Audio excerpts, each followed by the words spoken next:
I think that bad things are going to happen to your life. And everyone watching, this is the sad truth of it. You could be a sad winner or a sad loser. So go and win every day. So I don't remember ever having any money or anything good.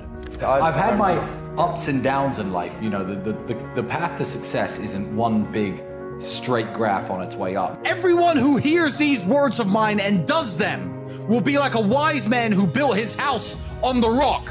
And the rain fell and the floods came and the winds blew and beat on that house, but it did not fall because it had been founded on the rock.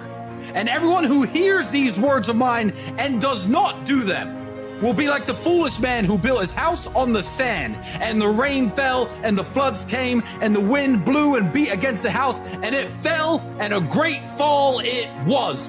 My dad dying was the hardest part for me and Andrew to go through ever. But what you have to understand with things like that is you don't actually have a choice. People say this all the time, like, how did you deal with that? It's like, well, what was my alternative? Bring him back to life? There is no way out of it. You can either, and people say this all the time, oh, my mother's got cancer, she's going to die in 6 months. What do? I say enjoy the next 6 months with her. There are lots of situations in life where your hands are tied. So with Dad dying, it was a simple matter of, okay, you can let this destroy you, which is an option, and people do this all the time, drink themselves to death, I don't know, start cutting themselves, whatever stuff people do to cope with difficult situations, or you can be sad anyway, because you're sad either way. So you can work 18 hours a day, not let anything distract you, and stay focused on the mission, so that way you have less time to think about it, and you can be sad while you're working. And then, you know, when you start to come to terms with everything, you've got millions of dollars, as opposed to, oh, I've come to terms with everything, but I'm in a rehab clinic. But there was the year when I was living in that flat in Dunstable, when I couldn't afford the electricity. That year, I think for the entire 12-month period, me and Andrew made probably less than 7 or 8 grand total. So we ran out of electricity. We put an extension wire in the hallway and ran it into the apartment to charge our phones and our computers and stuff. Yeah. And you couldn't close the door because the wire was too thick. Now that me and Andrew are in a position where we can guide young men, we can give young men who perhaps don't have the guidance they need a direction in life. And we've learned the hard way from trying different things, from coming up in a very bad way. We've learned the hard way how to live as men. So nowadays when people are reprimanding me because when I was 25, I started a webcam studio, and everyone's saying, oh, well, you know, you shouldn't have done that. Well, look, I was a 24-year-old with no money, struggling to pay the bills, who found a completely legal way to run business, as though when I was 25, I was telling everyone in the world, look, young men, everyone needs to be like me, I can show you the way. But that wasn't my message back then. I was a man trying to put bread on the table and trying to make money.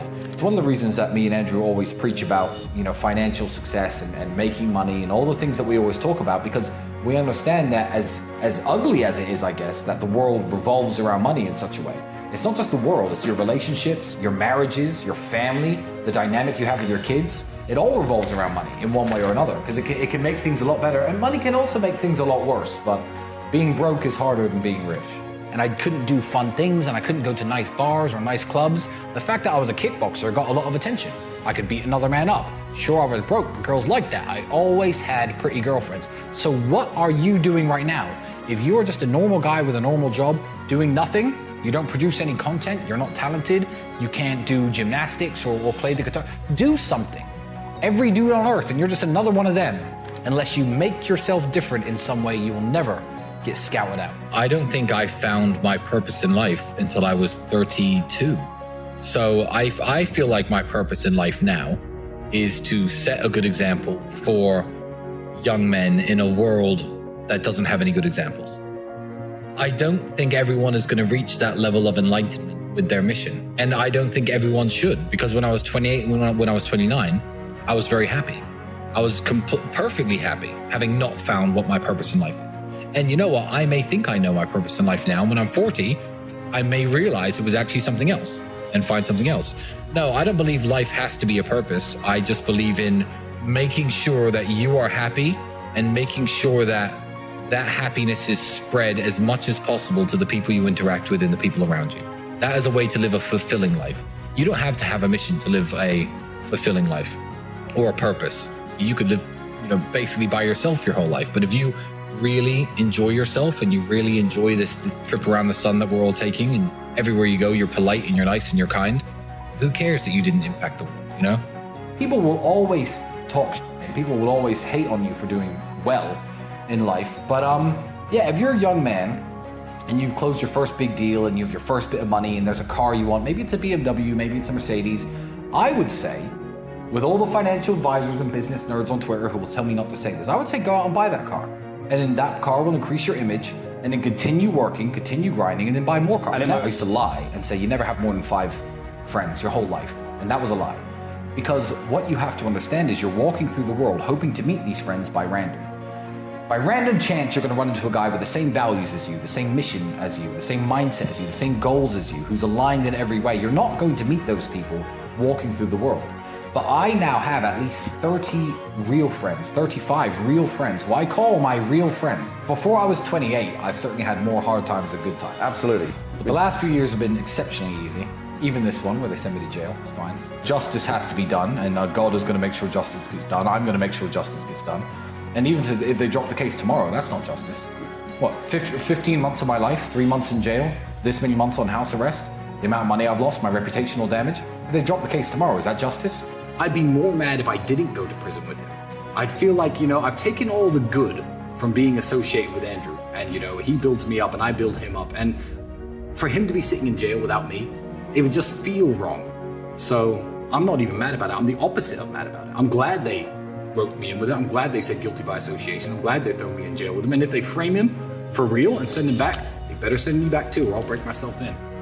If you're gonna walk around the world running your mouth all the time about what you are and what you think you are, eventually something's gonna come along in the world and test you. If you walk around saying I'm the baddest man on the planet, I can beat anyone up on earth, one day someone in the street is gonna be like, you're the guy who thinks he can beat anyone up, and punch your lights out. I don't speak as much as Andrew, but I do say I'm a very strong-minded person. I always preach to young men, if you're going through hardships, you need to deal with it like a man, continue your training, stay focused. And it just felt like God gave me an opportunity to prove to myself, above all else, as well as to everyone else who listens to me, that I am actually what I say I am. So coming out of jail, I'm almost grateful for the experience, as hellish as the environment was. So I don't want to change anything about my current situation. So if I could go back in time and change anything in my past, I wouldn't. I'm very happy where I am.